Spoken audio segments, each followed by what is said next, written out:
Good afternoon, all of you. Today we are going to discuss about future continuous tense. आइए जानते हैं future continuous tense की क्या पहचान होती है। तो हमने देखा जिस प्रकार से प्रेजेंट कॉन्टिन्यूस टेंस में रहा है, रही है, रहे हैं आता है। पास्ट कॉन्टिन्यूस टेंस में रहा था, रही थी, रहे थे आता है। तो यहाँ पर फ्यूचर की बात हो रही है, भविष्य की बात हो रही है। तो भविष्य में कोई कार्य अगर निरंतर चलने का आभास हो रहा है, निरंतर चल रहा है, तो वहां पर जो है रहा होगा, रही होगी, रहे होंगे, रहा होगा आदि शब्द जो है वाक्यों के लास्ट में आते हैं। अब कोई भी टेंस है उसके चार पार्ट होते हैं, अफर्मेटिव, नेगेटिव, इंटेरोगेटिव और इंटेरोगेटिव नेगेटिव सेंटेंसेस। सबसे पहले हम ध्यान देते हैं अफर्मेटिव नेगेटिव सेंटेंसेस। देखिए सबसे पहले अगर सेंटेंस अफर्मेटिव है तो सब्जेक्ट आएगा, helping verb will shall, be verb की आईएनजी फॉर्म और एट लास्ट में हम ऑब्जेक्ट का प्रयोग करेंगे। नेगेटिव अगर सेंटेंस है तो हेल्पिंग वर्ब विल और सेल के बाद हम नॉट का प्रयोग करते हैं। इतना ही अर्थ होता है अफर्मेटिव और नेगेटिव में जो अंतर होता है वो यही होता है कि हेल्पिंग वर्ब के बाद हम नॉट लगा देते हैं नेगेटिव सेंटेंसेस। अब मैंने पिछली वीडियो में भी बता रखा है कि सब्जेक्ट अगर आई और वी है तो हेल्पिंग वर्ब शैल का प्रयोग किया जाता है, और बाकी जितने भी सब्जेक्ट्स हैं ही, सी, इट, दे, यू, किसी का नाम, उन सब के साथ हम विल का प्रयोग करते हैं। आइए देखते हैं कुछ एक एग्जाम्पल। गाय खेत में घास चर रही होगी। गाय सिंगुलर सब्जेक्ट है तो वहां पर हेल्पिंग वर्ब विल का प्रयोग किया जाएगा। आइए देखते हैं। cow will be grazing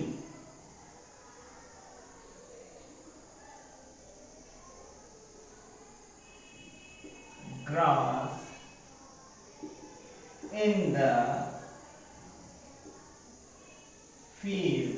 तो इस प्रकार से बन गया cow will be grazing grass in the field। अब वहीं पर देखिए एक नेगेटिव सेंटेंस है, कल हम अपना काम नहीं कर रहे होंगे।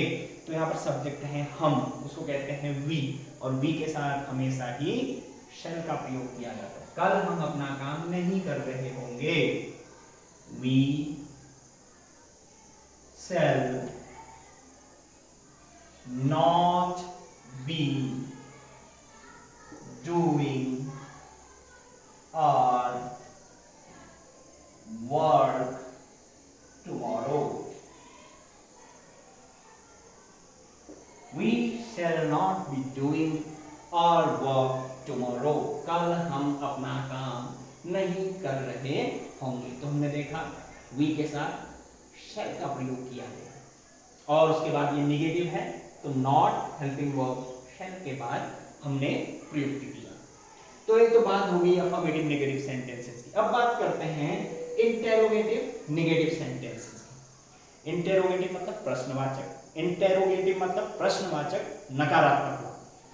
यदि प्रश्न के साथ साथ वाक्य में नहीं भी आ रहा है तो यहाँ पर एक चीज ध्यान देने वाली बात है, इंटेरोगेटिव नेगेटिव सेंटेंसेस में यहाँ नॉट का प्रयोग हेल्पिंग वर्ब के बाद नहीं होता है, बल्कि यहाँ पर नॉट का प्रयोग सब्जेक्ट के बाद होता है। देखिए दोनों ही रूल्स में हम सब्जेक्ट के बाद जो है नॉट का प्रयोग करते हैं। तो दो प्रकार के सेंटेंसेस जो है होते हैं। यदि कोई हिंदी सेंटेंस, हिंदी वाक्य क्या से शुरू होता है तो हम हमेशा ही उस टेंस में आई हुई हेल्पिंग वर्ब को सबसे पहले लिखते हैं, फिर सब्जेक्ट, नेगेटिव है तो नॉट, बी वर्ब की आईएनजी फॉर्म, एट लास्ट में ऑब्जेक्ट रखता है। तो क्या से अगर कोई सेंटेंस शुरू होगा तो हम सब्जेक्ट के अकॉर्डिंग विल और शैल से उस सेंटेंस को शुरू करेंगे। आइए देखते हैं।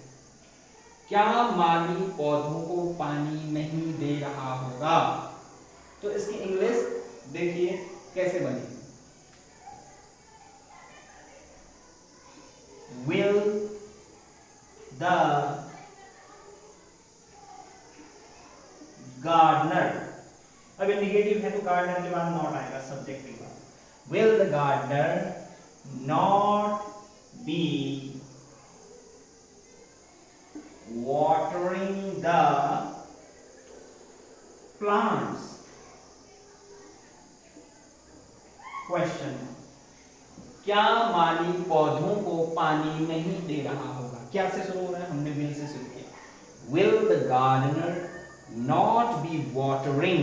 यहाँ पर पौधों को पानी देने के लिए give का प्रयोग नहीं किया जाता है। water को हम verb के तौर पर यहाँ पर प्रयोग करते हैं, उसमें ing फॉर्म हमने लगाते हैं। Will the gardener not be watering the plants? तो इस प्रकार से इसको हमने इंग्लिश में ट्रांसलेट कर दिया। दूसरा रूल, यदि प्रश्नवाचक शब्द वाक्य के बीच में आ जाए, कोई भी प्रश्नवाचक शब्द है, क्या, क्यों, कहाँ, कैसे, कब, कौन सा, कौन सी, कितने, कितना, किसका, तो ऐसे अगर शब्द आ जाएं हिंदी वाक्य के बीच में, तो इंग्लिश बनाते समय सबसे पहले हम उस प्रश्नवाचक शब्द की इंग्लिश बनाते हैं। क्वेश्चन वर्ड को सबसे पहले ले आएंगे, फिर हेल्पिंग वर्ब आएगा, फिर सब्जेक्ट, फिर नेगेटिव है तो नॉट, और आगे को रूल सेम रहेगा। आइए देखते हैं सेंटेंस। तुम कहाँ जा रहे हो? तो कहाँ आया है, इसके इंग्लिश हम सबसे पहले बनाएंगे where। अब यहाँ पर देखेंगे सब्जेक्ट है तुम, तो तुम के साथ यू के साथ will का प्रयोग किया जाता है, तो हम will लगाएंगे। where will, फिर सब्जेक्ट आएगा you, where will you be? तुम कहाँ जा रहे होगे? Where will you be going? Question mark. तो यहाँ पर ऑब्जेक्ट नहीं था, तो सेंटेंस इतने में ही बन गया, तुम कहाँ जा रहे होगे? Where will you be going? I hope आपको ये टेंस समझ में आया होगा, और यदि वीडियो आपको अच्छी लगी तो please share, subscribe and like my videos. Thanks for watching.